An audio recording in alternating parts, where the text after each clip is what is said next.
C'est un réel plaisir pour moi de vous informer à travers cette édition d'information sur Canal Congo Télévision. La justice militaire vient d'écrouer Philémon Yave et Peter Chirimwani, deux généraux des forces armées de la République démocratique du Congo, l'un responsable de la 3e zone de défense et l'autre responsable des opérations en Ituri. On n'en sait pas trop sur ce que l'on reproche exactement à ces officiers supérieurs. Des sources citées par plusieurs médias parlent d'une affaire de trahison présumée. Serge Kabongo nous en parle dans ce reportage. La loyale, la institution ya mboka na biso, la bakonzi na biso ya armée. Un deuxième officier général de forces armées de la République démocratique du Congo vient d'être arrêté. Peter Chirimwani, chef des opérations dans la région de l'Ituri, a rejoint hier le général Philémon Yave, chef des opérations contre les groupes armés à l'est du pays et commandant de la 3e zone de défense. Plusieurs sources et des médias parlent des actes de haute trahison sans beaucoup plus de détails. Concernant par exemple le lieutenant-général Philémon Yave, il serait impliqué, selon les enquêtes de l'auditorat militaire, dans une entreprise de recrutement de certains éléments des FARDC en vue de grossir les rangs de M23. Peter Chirimwani, lui, rappelé à Kinshasa, puis incarcéré à Makala pour haute trahison présumée. Loin d'être une purge au sein de l'appareil sécuritaire, ces enquêtes du parquet militaire impliquent plusieurs hauts galonnés des forces armées de la République démocratique du Congo. Le malaise est donc total dans ces corps de métier. Plusieurs rapports de la société civile et des ONG internationales accusent certaines autorités militaires de travailler en intelligence avec les forces étrangères, de l'affairisme qui a élu domicile dans l'armée, l'entretien de certains groupes armés locaux par certains hauts galonnés, ce qui justifierait l'inefficacité de l'armée dans les opérations en Ituri comme au Nord Kivu, deux provinces sous état de siège.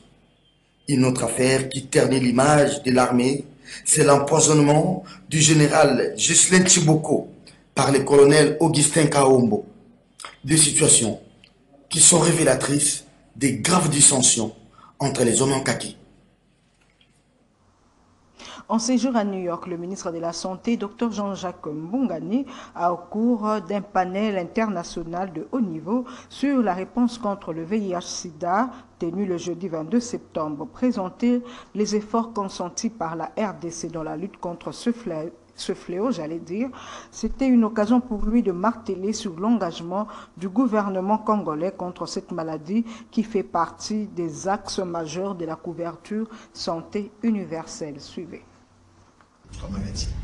En République démocratique du Congo, nous avons renforcé la riposte contre le VIH-Sida à travers le pays malgré le contexte difficile de plusieurs épidémies. Vous devez savoir que notre pays est une niche écologique à plusieurs épidémies. Parlons de la Covid-19, nous sommes à la 4e vague, nous avons Ebola, nous sommes à la 15e épidémie, on a le monkeypox qui sévit à travers le pays, la rougeole qui tue beaucoup, il faut le dire, il y a le choléra.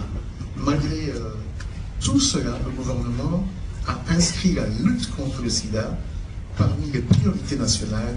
Cet engagement se traduit par la mobilisation des ressources domestiques. On a fait un grand effort au niveau national.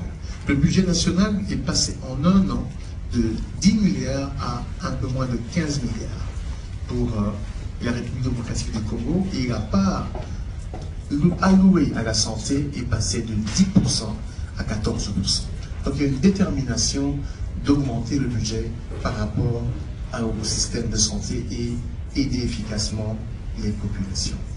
Également, il y a un renforcement du programme de prévention, soins et traitement du VIH qui se produit à travers tout le pays. Et cela est vraiment manifeste, avec des conséquences, comme je peux le dire, de 2002 à 2020, nous avons réduit de 43% les décès liés au VIH-Sida. La RDC est engagée également dans l'Alliance globale sur le VIH pédiatrique. Pour rappel, 2 enfants VIH sur 3 n'ont pas accès au traitement. L'objectif de mon pays, à l'instar d'autres pays, est d'éliminer le VIH en 2030. Pour atteindre ces objectifs, nous avons lancé des initiatives telles que j'ai dit au début, la couverture santé universelle et l'accès aux soins de santé à tous. Et puis le poste de patrouille des éléments de l'Institut congolais pour la conservation de la nature, ICCN, Kassine, des territoires de Béni, au Nord Kivu, a été la cible des manifestants qui protestaient jeudi contre le décès d'un cultivateur tué par les éco-gardes. Le point avec notre correspondant sur place, Joël Kamabou. Cette nouvelle manifestation a été organisée après l'assassinat mercredi dernier d'un agriculteur du nom de Kampala Rupande, tué par les éco-gardes à patrouille mixte avec les FARDC et blessé grièvement le nommé Kampala Katambala, tous déplacés venus de Rugetsi, un secteur de Rwenzori. La société civile locale qui condamne cet acte exige dans l'urgence l'organisation des dialogues pour une paix durable ou des procès de délimitation de cette partie à conflit au poste frontalier de Kassindi. Une population qui manifestait la colère suite au meurtre des délais par les éco-gardes dans le quartier Congo-Asika. Et déplacés agriculteurs qui étaient en train de faire ce champ dans le quartier Congo-Asika. Alors la population s'est réveillée dans une colère et voilà que la population a manifesté leur colère. Voilà qu'ils venaient descendre les postes de patrouille et des éco-gardes situés à Kassindi. La population a souvent appelé qu'il y ait un dialogue avec l'ICCN, chose que même le gouverneur a soutenu dans sa lettre du 13 août 2022, mais l'ICCN a manifesté une léthargie. Voilà que l'ICCN, au lieu d'aller vers la population, commencer à dialoguer avec la population, a gémi chaque fois détruire les cultures de la paisible population, et c'est dans cette destruction méchante qu'il y a eu des altercations qui nous ont conduit à ce drame. Il n'y en a que deux, soit qu'il y ait un procès sur la délimitation, ou soit un dialogue. Mais les dialogues seraient les mieux avantageux puisque ça profiterait à tout le monde. Mais quand une fois on organise un procès, puisqu'il y aura un perdant, le climat de tension ne va pas se terminer. Je crois que l'ICCN devrait mettre en place un dialogue permanent avec la population. Dans ce sens-là, je crois que l'ICCN aura quand même sauvé la situation et que dans ce cas, la population pourra s'approprier la conservation de la nature. Ce qui bloque, c'est le rapport de force. L'ICCN se prend comme s'il est supérieur à tout le monde. Et voilà que la population aussi voulait faire voir qu'il est le souverain primaire. Et c'est là qu'il laisse que chacun dans son côté, quand il se prend comme le plus supérieur, on ne parvient pas à s'attendre. La justice doit se saisir de ces dossiers. Pour rappel, depuis mai dernier, il s'observe un malentendu entre les populations agricultrices et l'Institut congolais pour la conservation de la nature, ICCN, qui qualifie de l'envahissement du parc national de Virunga au poste frontalier de Kassindi, chose que les chefs terriers de cette partie du territoire de Béni n'ont toujours pas accepté. Béni, Joël Kamabou, CCTV Kinshasa. La Commission électorale nationale indépendante CENI a rendu public le calendrier de l'élection des gouverneurs et vice-gouverneurs de la province du Maniema. La campagne électorale aura lieu du 14 au 16 octobre 2022. Le vote par les députés provinciaux ainsi que l'affichage du bureau de vote et l'annonce des résultats provisoires interviendra le 18 octobre 2022. Et du 20 au 27 octobre, c'est le dépôt des recours en contestation des résultats provisoires.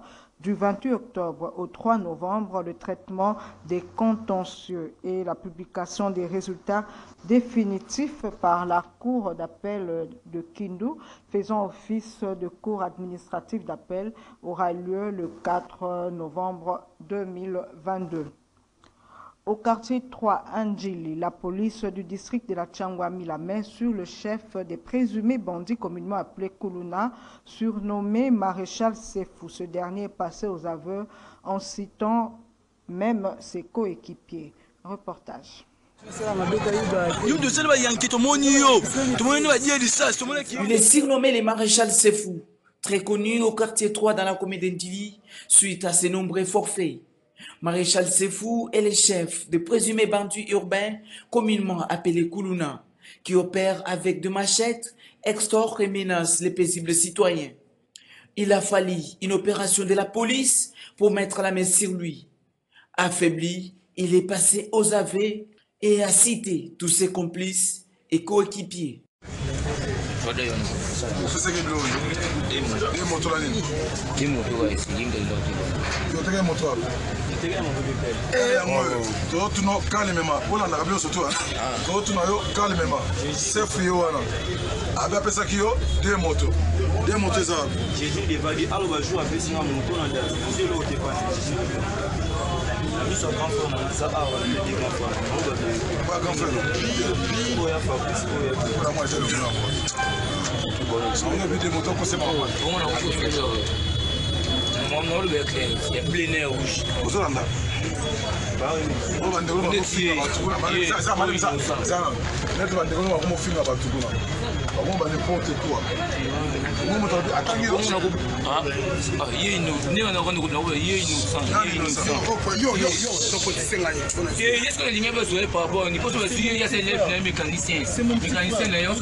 Ces présumés malfaiteurs qui ravissent des téléphones, des sacs à main, ainsi que beaucoup d'autres biens de valeur de leurs victimes, devraient être déférés devant la justice. Oui ou non? Après ça, comme l'on dit. C'est faux.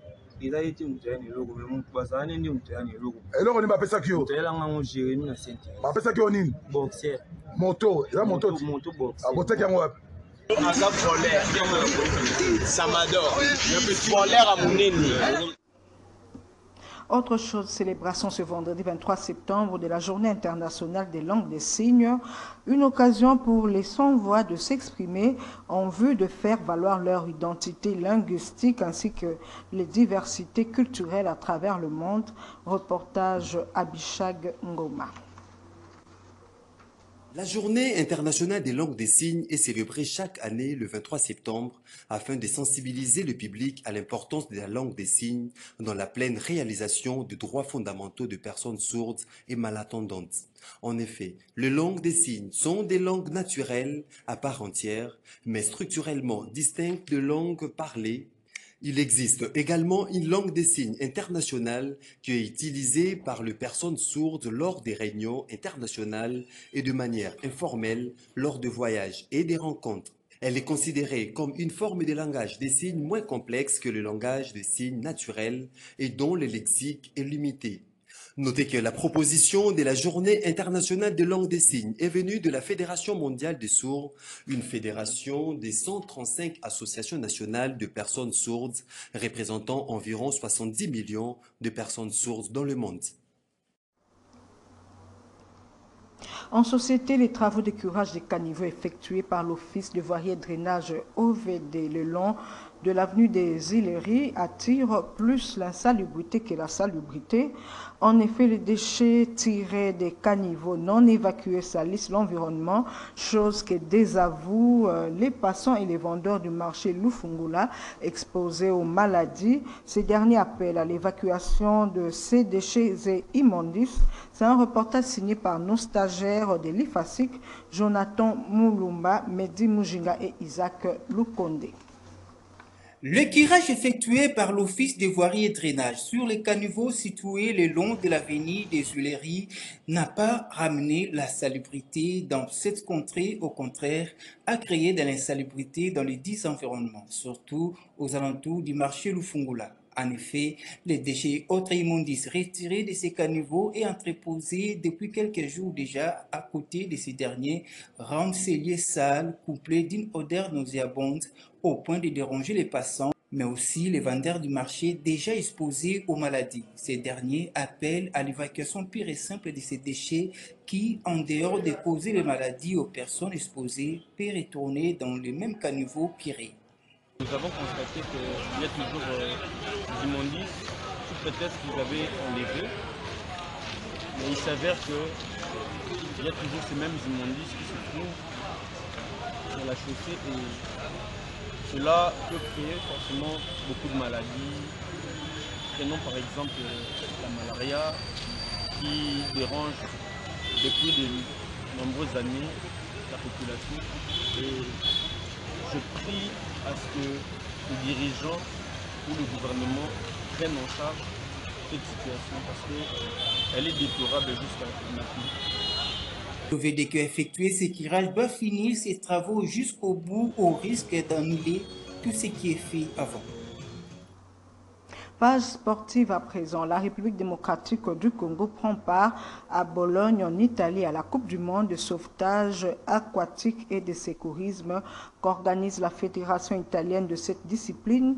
Les 3 athlètes congolais accompagnés du président de la Fédération congolaise de sauvetage aquatique et de secourisme Didier Ekabela Litenge ont foulé le sol italien jeudi.